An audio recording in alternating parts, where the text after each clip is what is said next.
a partir do versículo 29. Lucas 18, a partir do versículo 29.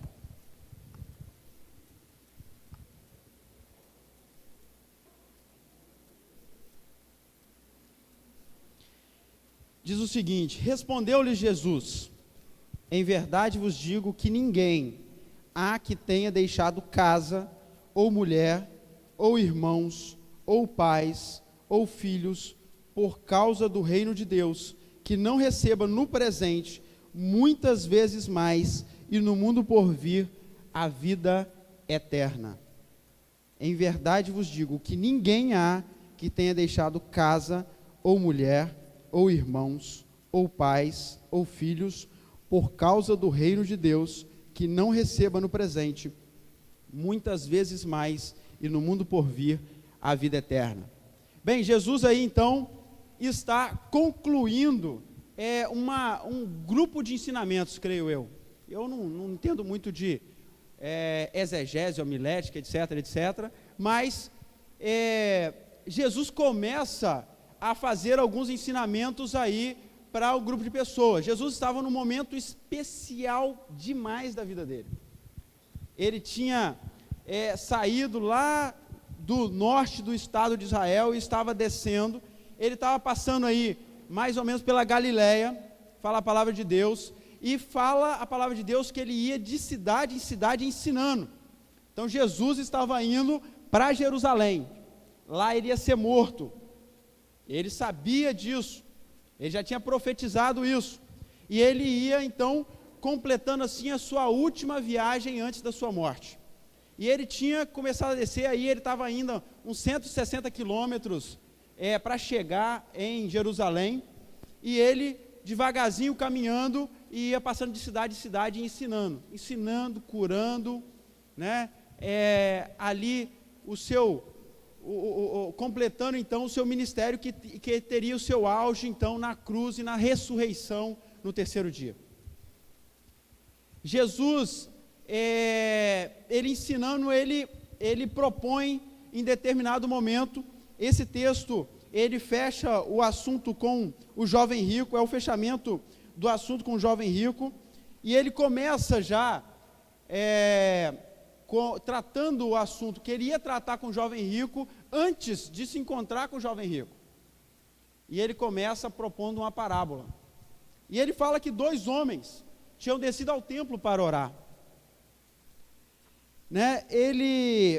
Jesus fala assim, propôs, no versículo 9, propôs também essa parábola a alguns que confiavam em si mesmos e se consideravam justos e desprezavam os outros. Jesus já falava o seguinte: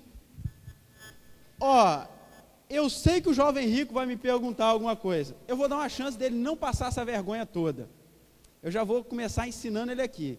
Então, para aqueles que se consideram aí, para aqueles que se acham justos demais, santos demais, perfeitos demais, eu vou propor uma parábola para vocês. 2 homens, então, sobem ao templo para orar. Os 2 homens eram o fariseu e o publicano. Qual a diferença deles? Que o fariseu, o próprio nome fariseu diz isso, fariseu quer dizer separado, santo. Então 2 homens, um santo e um outro publicano, desceram ao templo. O fariseu, ele tinha algo eles eram uma classe de judeus, um partido judaico, que eles se consideravam separados, o próprio nome já dizia isso, separados. Eles não eram igual aos outros, eles não eram pecadores, eles não eram injustos, eles não eram adúlteros, eles não eram idólatras, eles davam o dízimo de tudo. Os caras eram perfeitos, os caras cumpriam toda a lei, e se achavam por causa disso, e achavam que realmente mereciam o céu por isso, porque cumpriam toda a lei. Ao mesmo tempo, desce ao templo também, juntamente com o fariseu, um publicano. Quem era o publicano? O publicano era o cara mais execrado que existia naquela época, porque o publicano era quem cobrava o imposto para o Império Romano. Nós vemos outros exemplos de publicanos na Bíblia, além desse. Mateus era um publicano. E também Zaqueu, que também era publicano, que cobravam impostos. Eles eram execrados pelo seu povo, por quê? Porque o povo não gostava deles, era como se eles tivessem se vendido para o Império Romano, eram os traíras dos judeus. Eles cobravam impostos para os inimigos. Esses caras traíram o nosso povo para estar com os nossos inimigos. Era o cara que era mais colocado de lado. Um fariseu nunca sentava na mesa junto com um publicano, nunca sentava na mesma mesa. Lembra lá de Jesus, quando eles acusaram Jesus? Rapaz, Jesus, aquele cara lá, o cara é beberrão e amigo de cobradores de impostos. O cara senta e conversa com cobradores de impostos e pecadores. Quem é esse cara? Quem esse cara acha que é? Como que ele é amigo desse pessoal? Esse pessoal é nojento, esse pessoal é impuro, esse pessoal é pecador. E aí fala a palavra de Deus que tanto o fariseu quanto o publicano oraram a Deus. E o fariseu, cheio de si, fala a palavra de Deus que ele orava de si para si mesmo. Era quase como se ele fizesse uma oração em nome do próprio fariseu. É quase como se ele orasse para ele, pedindo a ele. E ele falava assim: Deus, muito obrigado, porque eu não sou idólatra, eu não sou adúltero, eu dou o dízimo de tudo. Muito obrigado, Deus, porque eu não sou igual a esse aí, ó, esse publicano, pecador. Esse cara é nojento, não sei nem porque que ele está aqui no templo. E aparentemente o fariseu orava na frente do templo, cheio de si, olhando para o céu, que era a atitude normal dos judeus, orar olhando para o céu. E ao mesmo tempo o publicano, que não ousava nem chegar perto, fala a palavra de Deus que ele não ousava nem chegar perto, ele não ousava nem olhar para o céu, ele de cabeça baixa, bate no peito e fala: Jesus, tem compaixão de mim. Deus, tem compaixão de mim, pecador. Tem compaixão de mim, pecador. Quantos de nós, amados, temos sido exatamente igual a esse fariseu? Às vezes eu mesmo sou assim, quando eu julgo o outro, quando eu acho que eu mereço alguma coisa de Deus pelo que eu faço.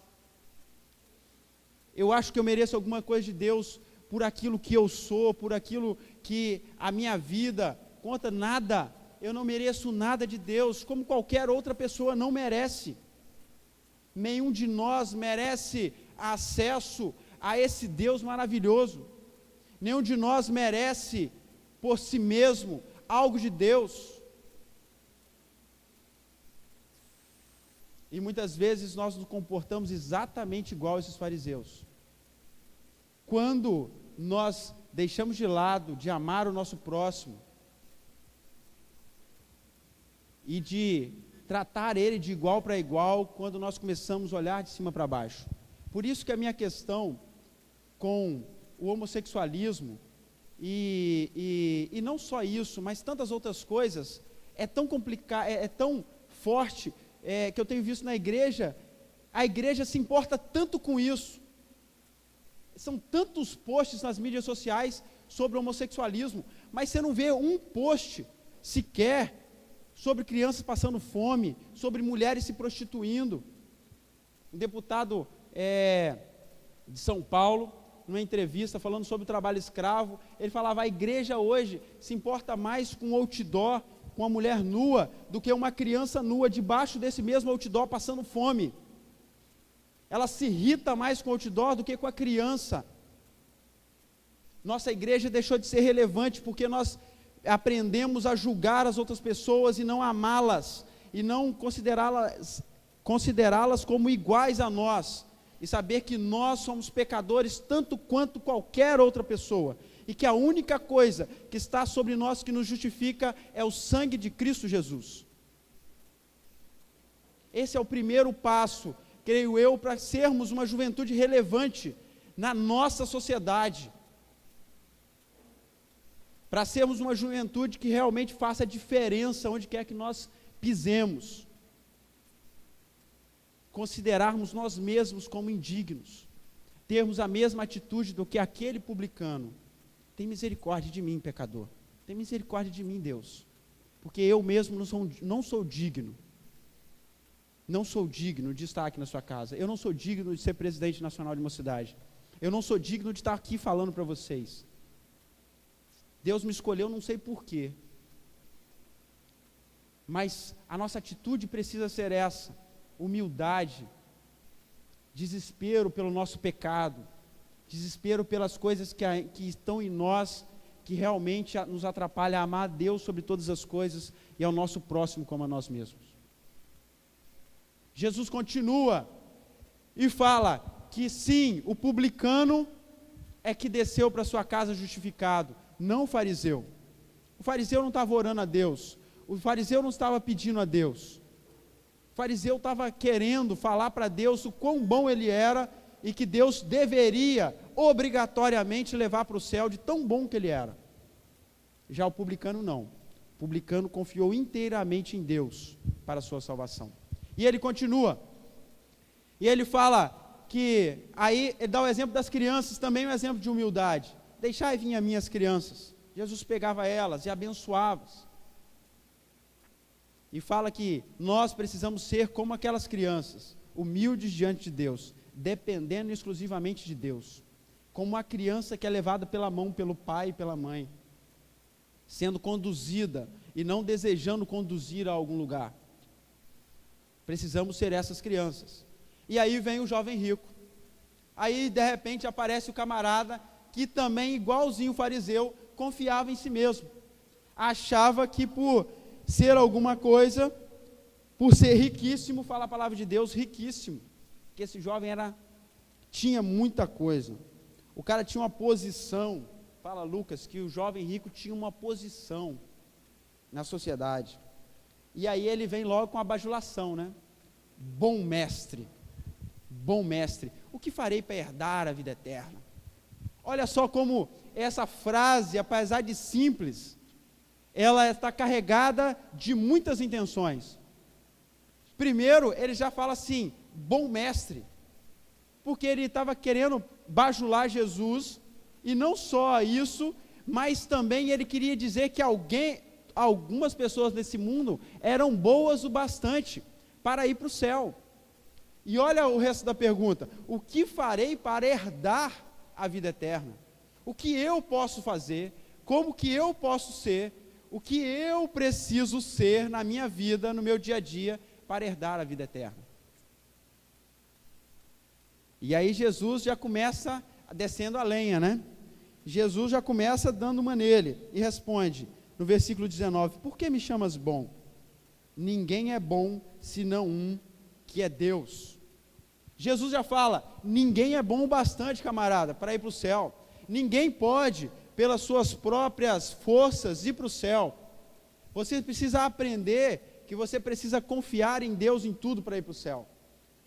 E ele pergunta, você conhece os mandamentos, né? Sabes os mandamentos? Não adulterarás, não matarás, não furtarás, não dirás falso testemunho, honra teu pai e tua mãe. Jesus pergunta todos os mandamentos, exceto um que é não cobiçarás, ele pergunta todos os outros mandamentos relacionados ao relacionamento humano.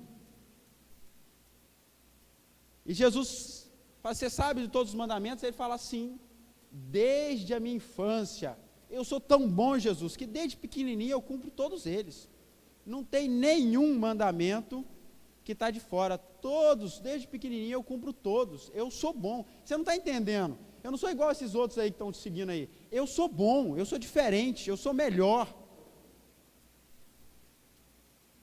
E aí Jesus agora vai mostrar que ele não cumpria os 4 primeiros mandamentos, dizendo, uma coisa ainda te falta, vende tudo o que tens, dá aos pobres e terão tesouros nos céus, depois vem e segue-me.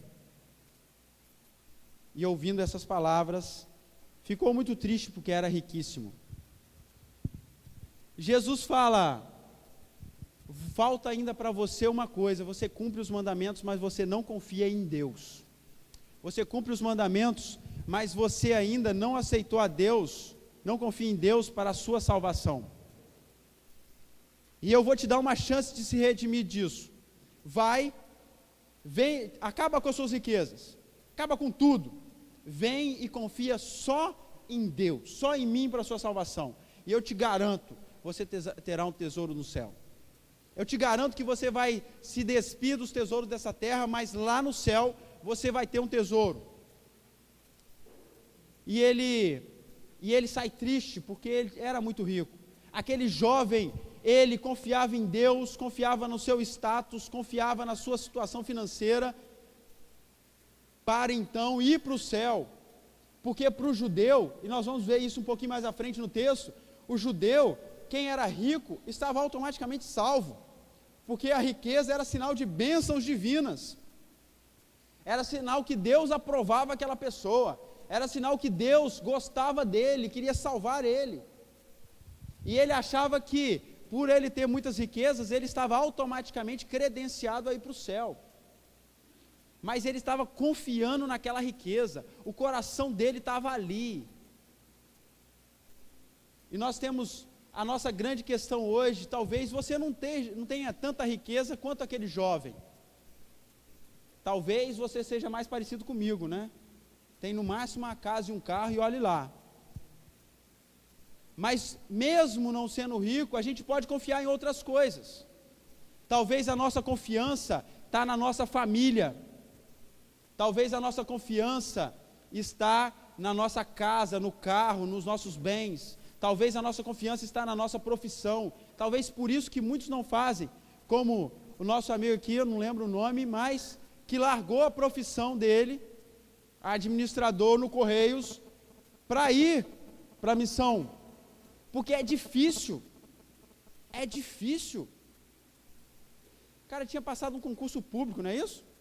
Passou no concurso público, o maior sonho da juventude hoje, passar no concurso público de uma empresa federal, e aí você fala assim: Deus, eu não confio nesse emprego, não é esse emprego que vai me dar a salvação e a vida eterna, eu entrego esse emprego, e da agora para frente eu entrego a minha vida sobre o seu cuidado, e é o seu cuidado que vai me conduzir.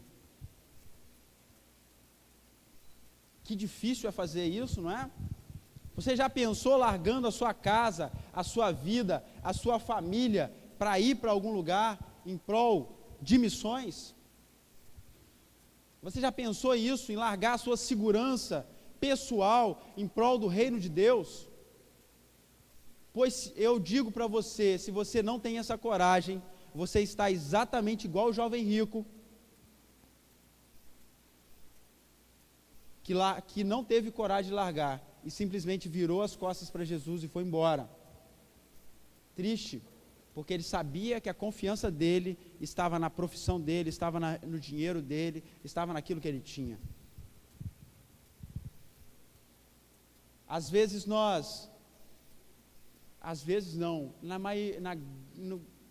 quase sempre, nós temos sempre confiado, colocado a nossa confiança naquilo que nós temos, ou no papai, na mamãe, ou na igreja, no nosso trabalho, na nossa profissão, e temos esquecido que nada disso vai fazer sentido daqui a algum tempo.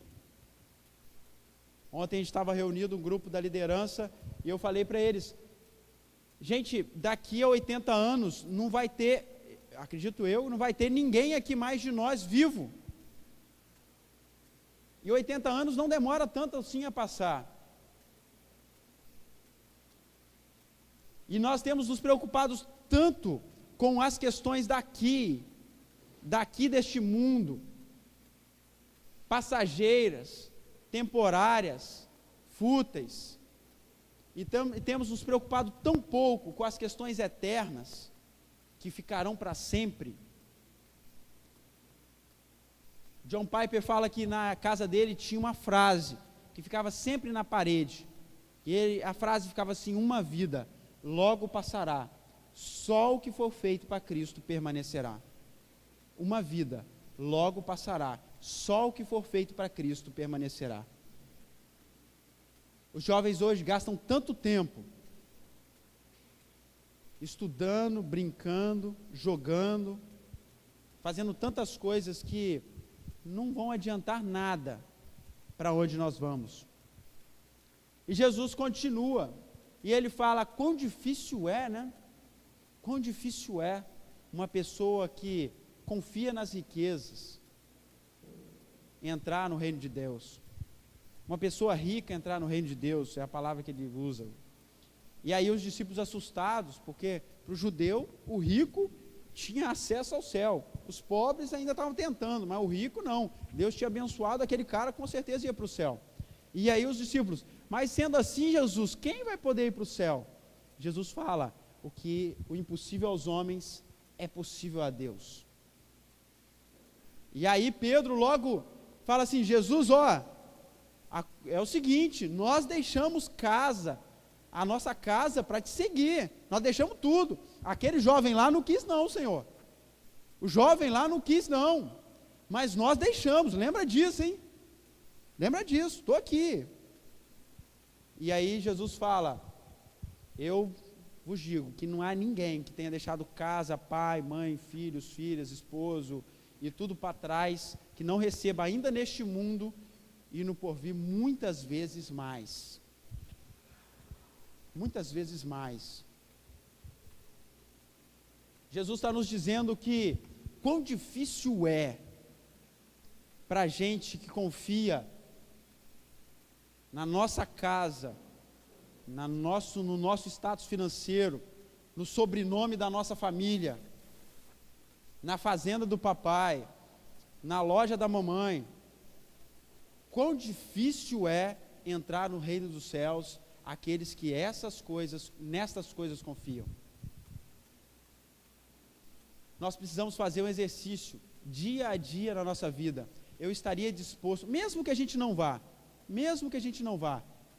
mas o nosso desafio diário eu estaria disposto a largar tudo para o reino de Deus, para me dedicar integralmente no reino de Deus, em missões, em outros lugares, eu estaria disposto a isso? É um teste importante para a gente saber se nós estamos confiando nas riquezas, nas coisas, no nosso status ou não. Porque se você está disposto a deixar tudo e ir, quer dizer que você não tem confiança naquelas coisas. Mas se alguma dessas coisas ainda te prende, quer dizer que a sua confiança ainda não está totalmente em Cristo Jesus. Não está totalmente em Cristo Jesus. Será que nós estamos dispostos a deixar a nossa família para trás, como a nossa irmã, querendo ir para o Oriente Médio? Será que você tem coragem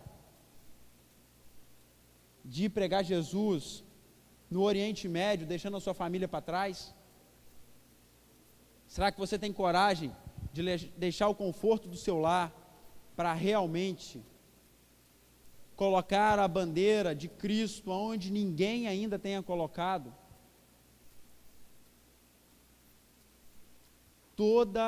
Todo chamado tem alguma coisa, tem que deixar alguma coisa para trás. Não existe chamado sem um custo desse chamado.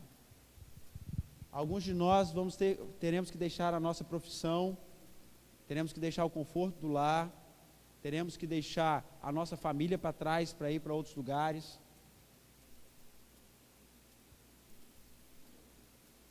Tem custo. Vida cristã tem custo. Nós vivemos uma juventude cristã que acha que porque usa uma camiseta com dizeres cristãos, acha que está pagando o preço. Acha que isso é ser radical para Jesus. Acha que porque só carrega a Bíblia debaixo do braço e passa na rua para ir para a igreja, acha que isso é ser radical para Jesus. Acha que isso é o suprassumo de ser cristão. Vida cristã precisa ter custo. Precisa estar disposto a apanhar na praça como os discípulos apanharam muitas vezes no início do cristianismo. Tem que estar disposto a morrer por Cristo, como muitos e muitos mártires morreram, como Simonton morreu no Brasil, jovem.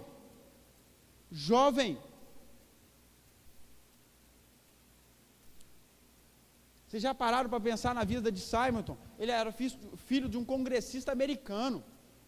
O pai dele estava no Congresso Nacional.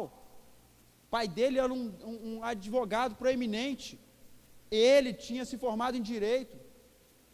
Podia seguir simplesmente na carreira do pai, tendo todo o conforto que podia existir naquela época. E de repente ele deixa tudo, sem falar uma palavra de português, embarca num navio e vem parar no Brasil. E em 5 anos de ministério, Simonton, abre uma igreja, funda uma igreja, inicia um jornal, funda um presbitério, começa a igreja que hoje alcançou você e me alcançou, e morre. Às vezes nós achamos isso, mas tão novo, desperdiçou a vida dele, tão novo. O jovem com 31 anos morreu no Brasil, e antes de morrer ainda perde a esposa. Antes de morrer ele ainda perde a esposa, e morre no Brasil. Jovens, num país diferente. Nos Estados Unidos ainda tinha alguma coisa, mas aqui no Brasil, há 150 anos atrás, a infraestrutura era horrível, e ele vem para cá, por amor a mim e a você, e morre aqui por nós, por amor aos brasileiros. E a gente acha muitas vezes, na visão do mundo, é um jovem que desperdiçou a sua vida.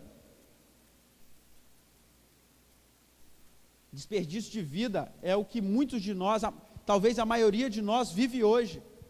Passar a tarde inteira jogando videogame, isso é um desperdício de vida. Achar que jogar futebol todos os dias presta para alguma coisa, isso sim é desperdício de vida. Achar que passar horas na frente do espelho ou no salão de beleza vai ajudar em alguma coisa, isso sim é desperdício de vida. Estou falando para vocês virem embarangada para cá não, tá? Pode arrumar o cabelo. Mas tem gente que passa horas, acha que isso é o suprassumo, acha que precisa ser perfeita, aparecer aqui perfeita.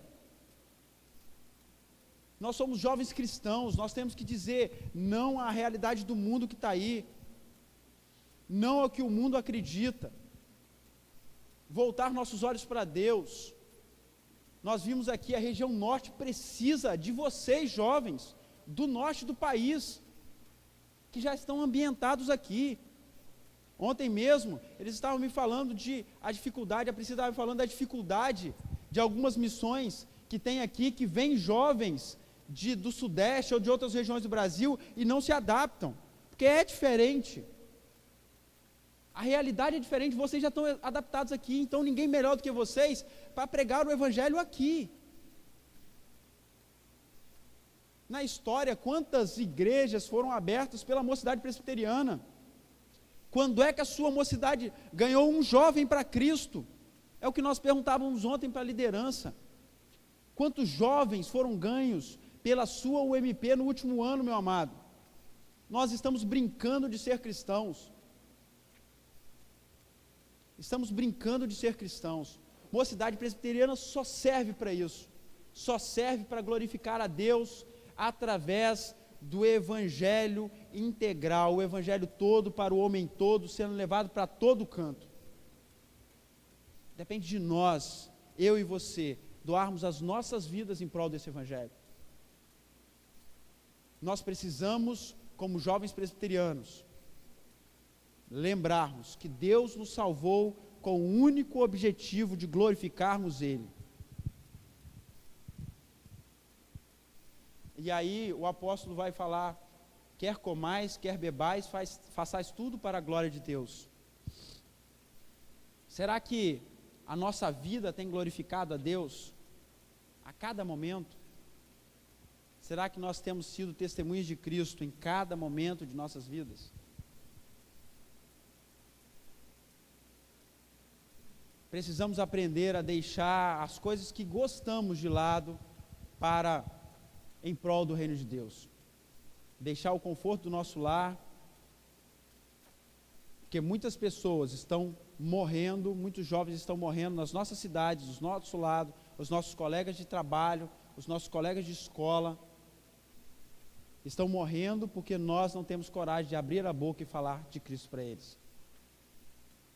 Precisamos a cada dia modificarmos aquilo que somos, para que Cristo seja glorificado através das nossas vidas, para que Cristo em nós realmente faça transformação, onde quer que a igreja presbiteriana e a mocidade presbiteriana pise nesse Brasil. Que nós realmente possamos ser sal e luz, possamos levar a tocha do Evangelho. Por isso que nós temos a tocha. A mocidade é isso. O nosso hino, o nosso moto, nosso símbolo lembra que é a tocha do Evangelho. E por que uma estrela de 5 pontas? São as 5 regiões do Brasil representadas. É a tocha do Evangelho sendo levada nas 5 regiões do Brasil. Esse é o nosso símbolo. Isso é o que nós somos. Ou somos isso, ou não somos nada. Ou somos testemunhas de Cristo, ou não servimos para mais nada. Pense nisso, que Deus possa tocar no seu coração profundamente, abrir o seu coração, para que realmente nós sejamos testemunhas de Cristo, onde quer que formos. Vamos orar.